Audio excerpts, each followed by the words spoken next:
गरीब माँ बाप की लंबी कहानी काफल पाको। उत्तराखंड के ऊंचे ऊंचे पहाड़ों के बीच बसा एक छोटा सा गांव था, शांत सुंदर लेकिन गरीबी से जूझता हुआ। इसी गांव में रहते थे रामू और उसकी पत्नी गीता।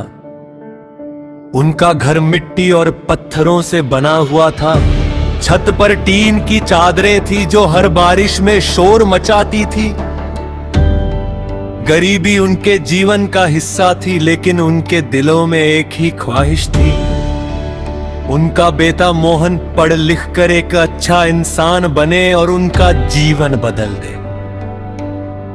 रामू सुबह सूरज निकलने से पहले ही उठ जाता और पास के कस्बे में मजदूरी करने चला जाता। दिन भर की कड़ी मेहनत के बाद उसे बस इतना मिलता कि घर का चूल्हा जल सके। बीता भी गांव के घरों में काम करती, कभी बर्तन, कभी कपड़े तो कभी खेतों में मजदूरी। मोहन इन सबको देखता था। उसकी उम्र भले ही छोटी थी, लेकिन समझ बहुत बड़ी थी। वह स्कूल जाता, फिर घर आकर मां की मदद करता। एक दिन स्कूल से लौटते समय उसने अपने दोस्तों को काफल खाते देखा। पहाड़ों में उगने वाला ये लाल लाल छोटा सा फल बहुत मीठा होता है। मोहन की आंखों में चमक आ गई।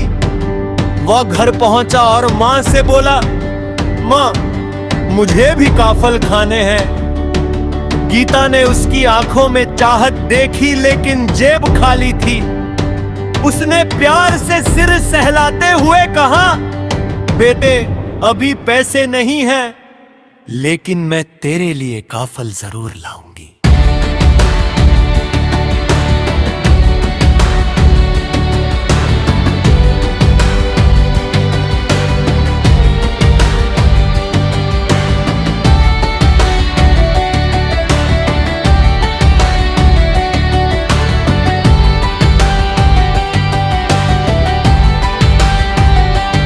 उस रात गीता सो नहीं पाई। उसे बस अपने बेटे की इच्छा पूरी करनी थी। अगली सुबह सूरज निकलने से पहले ही वह जंगल की ओर निकल पड़ी। रास्ता कठिन था, पत्थरीले रास्ते, ऊंची चढ़ाई और चारों तरफ घना जंगल। लेकिन मां के दिल में हिम्मत होती है। घंटों की मेहनत के बाद उसने काफल तोड़े। उसके हाथ छिल गए, पैर थक गए, लेकिन चेहरे पर मुस्कान थी, क्योंकि वो अपने बेटे के लिए खुशियां लेकर जा रही थी।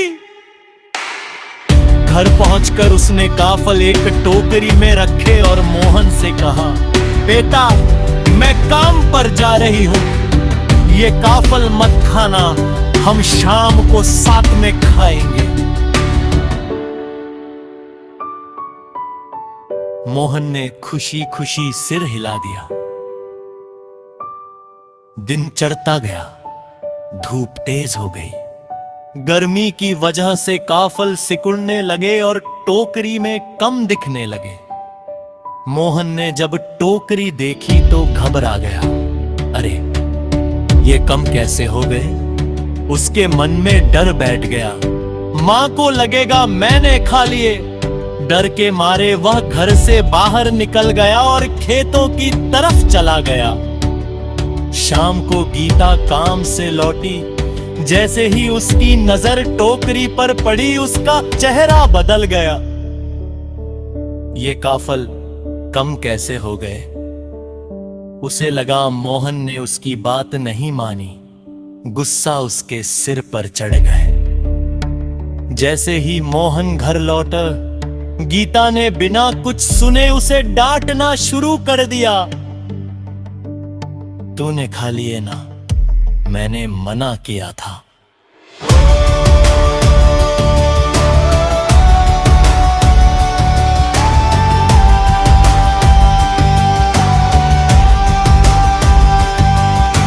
मोहन की आंखों में आंसू आ गए।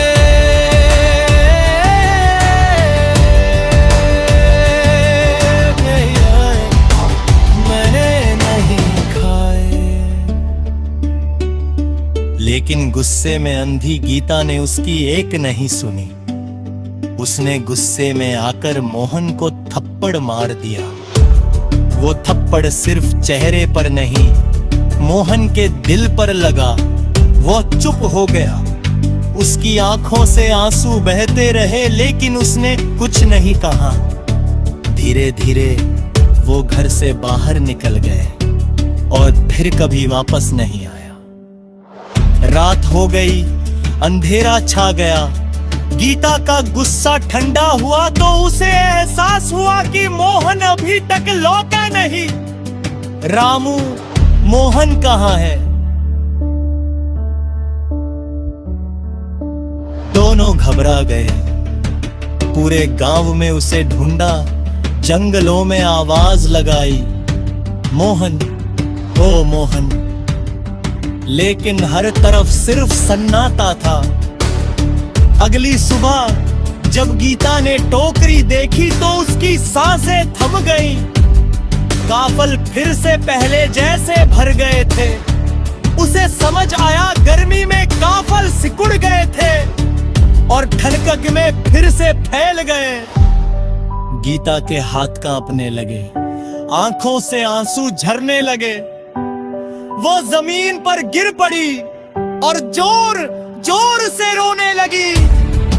मैंने अपने ही बेटे पर शक किया, बिना उसकी बात सुने उसे सजा दी। वो पागलों की तरह जंगलों में दौड़ती रही और चिल्लाती रही। काफल पाको मैंने चाख्यो। काफल पक गए, मैंने नहीं खाए।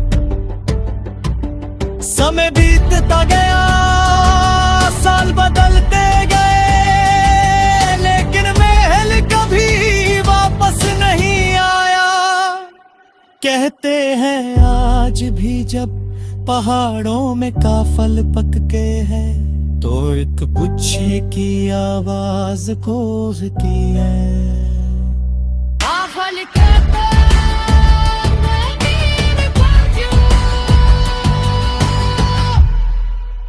लोग मानते हैं कि वो गीता की आत्मा की पुकार है, एक माँ का पछतावा जो कभी खत्म नहीं होगा।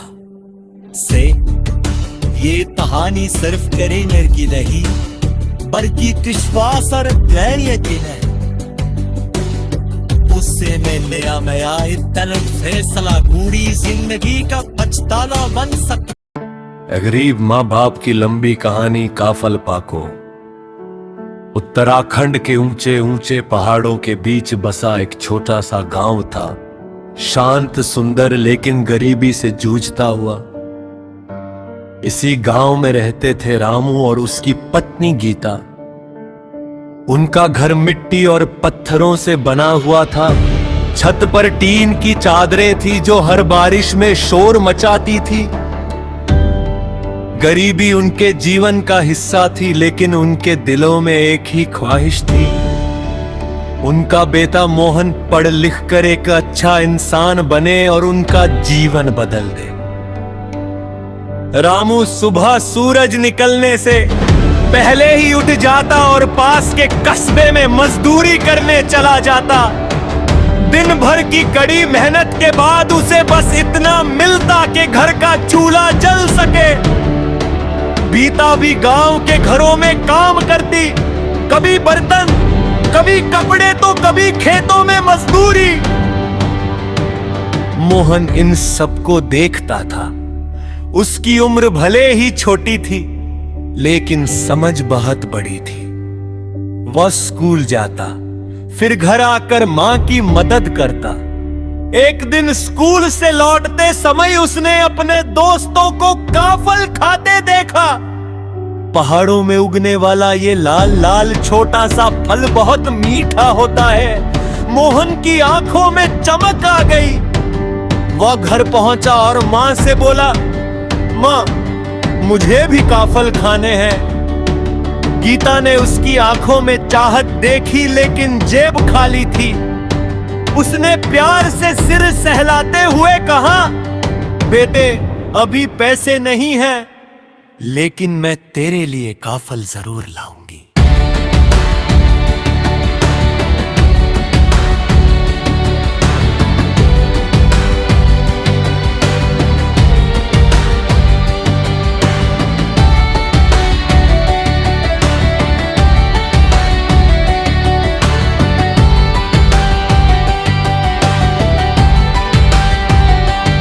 उस रात गीता सो नहीं पाई, उसे बस अपने बेटे की इच्छा पूरी करनी थी।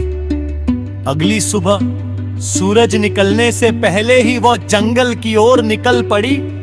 रास्ता कठिन था, पत्थरीले रास्ते, ऊंची चढ़ाई और चारों तरफ घना जंगल। लेकिन मां के दिल में हिम्मत होती है। घंटों की मेहनत के बाद उसने काफल तोड़े। उसके हाथ छिल गए, पैर थक गए, लेकिन चेहरे पर मुस्कान थी, क्योंकि वो अपने बेटे के लिए खुशियां लेकर जा रही थी। घर पहुंचकर उसने काफल एक टोकरी में रखे और मोहन से कहा, बेटा मैं काम पर जा रही हूं, ये काफल मत खाना, हम शाम को साथ में खाएंगे। मोहन ने खुशी खुशी सिर हिला दिया। दिन चढ़ता गया, धूप तेज हो गई। गर्मी की वजह से काफल सिकुड़ने लगे और टोकरी में कम दिखने लगे। मोहन ने जब टोकरी देखी तो घबरा गया। अरे ये कम कैसे हो गए? उसके मन में डर बैठ गया। मां को लगेगा मैंने खा लिए। डर के मारे वह घर से बाहर निकल गया और खेतों की तरफ चला गया। शाम को गीता काम से लौटी। जैसे ही उसकी नजर टोकरी पर पड़ी, उसका चेहरा बदल गया।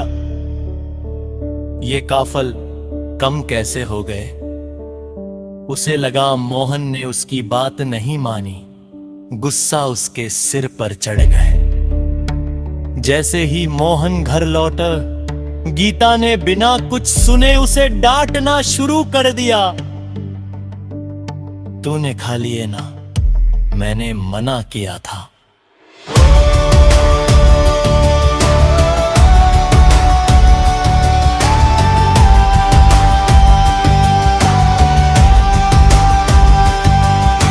मोहन की आंखों में आंसू आ गए।